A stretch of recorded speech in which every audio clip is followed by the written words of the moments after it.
देखिए, पहली चीज तो यह है कि ये पूरा का पूरा मुकदमा जो है, पूरा केस जो है, वो फर्जी है। रत्ती भर सबूत, रत्ती भर भी एविडेंस ना एजेंसियों के पास है और ना ही इस मसले में कोई गड़बड़ी है। लेकिन सिर्फ आम आदमी पार्टी को और अरविंद केजरीवाल को फंसाने के लिए ये पूरा एक षड्यंत्र रचा गया। अब आप खुद ही देखिए, पिछले समन्स के जवाब में अरविंद केजरीवाल जी ने लिखकर उन्हें जवाब में सवाल पूछे कि आप मुझे क्यों बुला रहे हैं, बतौर गवाह बुला रहे हैं या बतौर अक्यूज बुला रहे हैं, किस मामले में बुला रहे हैं। कोई उस सवालों का जवाब नहीं आता। उल्टा एक और समन आ जाते हैं, उसमें भी इन सवालों का जवाब नहीं दिया जाता और ऐसे समय समन भेजा जाता है जब एक हफ्ता पहले ही माननीय मुख्यमंत्री जी ने ये घोषित कर दिया था, सबको पता था कि अरविंद केजरीवाल जी 10 दिन के लिए विपस्सना पे जा रहे हैं। वे हर साल जाते हैं, 25 साल से विपस्सना पे जाते, घोषित था। इसका मतलब यह है कि जानबूझकर ऐसे समय समन भेजा गया एजेंसी द्वारा, क्योंकि इनकी नीयत जांच की नहीं है, नीयत अरविंद केजरीवाल को फंसाने की, आम आदमी पार्टी को खत्म करने की है।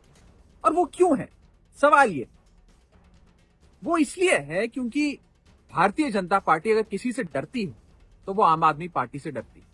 इतनी छोटी सी आम आदमी पार्टी 10 साल के अंदर इतनी बड़ी हो गई। 11 सांसद हैं, 2-2 राज्यों में बड़ी सरकारें चल रही हैं। गुजरात में भाजपा के गढ़ में सेंध मारी है, उत्तर से लेकर पश्चिम तक बढ़ती ही जा रही है। इससे भाजपा डरती और इसी के चलते ये समन भेजे जाते हैं आम आदमी पार्टी को फंसाने के लिए। और आप एक और चीज देखिए, बीजेपी के नेता समन आने से पहले मीडिया में ये घोषित कर देते हैं कि हम अरविंद केजरीवाल जी को समन भेज रहे हैं। समन वाली तारीख पे बीजेपी के नेता प्रेस कॉन्फ्रेंस कर चिल्लाने लग जाते हैं कि अरविंद केजरीवाल जी नहीं आएंगे, आज नहीं आ रहे हैं। तो हमें तो ऐसा लगता है कि ये समन एजेंसी नहीं भेज रही है, ये समन तो बीजेपी भेज रही है। बीजेपी द्वारा ही ये समन बनाए जाते हैं, भेजे जाते हैं। पूरा का पूरा मसला जो है वो लीगल नहीं है, पॉलिटिकल। ये राजनीति से प्रेरित है, हम इसका खंडन करते हैं। सियासत की, राजनीति की लड़ाई राजनीति के मैदान में होनी चाहिए। इस प्रकार से सियासत एजेंसियों का इस्तेमाल करके नहीं होनी चाहिए। और अरविंद केजरीवाल और आम आदमी पार्टी डरने वालों में से नहीं है, हम इनका डटकर सामना करेंगे। हमें पिछले 8 साल से हो रहे दिल्ली सरकार के कामों के नतीजों को देखना पड़ेगा। पिछले 1 साल में हो रहे पंजाब में कामों को देखना पड़ेगा।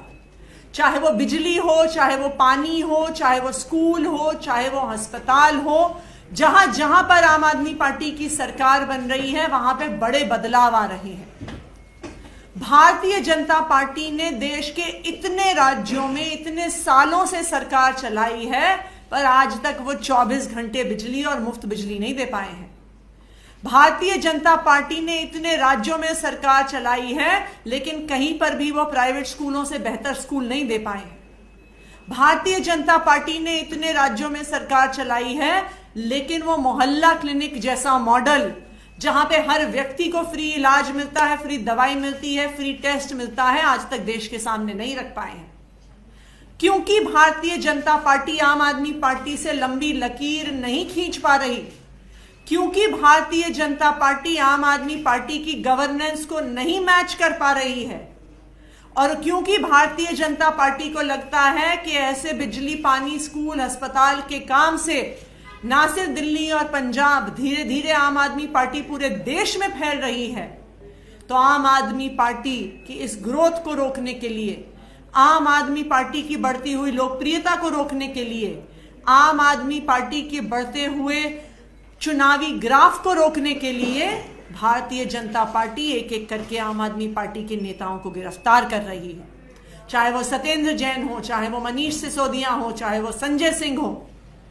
और आप देखेंगे कि जैसे ही भारतीय जनता पार्टी के नेताओं ने टीवी पे ये कहना शुरू किया कि अगला नंबर अरविंद केजरीवाल का है, कि अब अरविंद केजरीवाल को जेल भेजेंगे, वैसे ही ईडी ने अरविंद केजरीवाल जी को समन भेज दिया।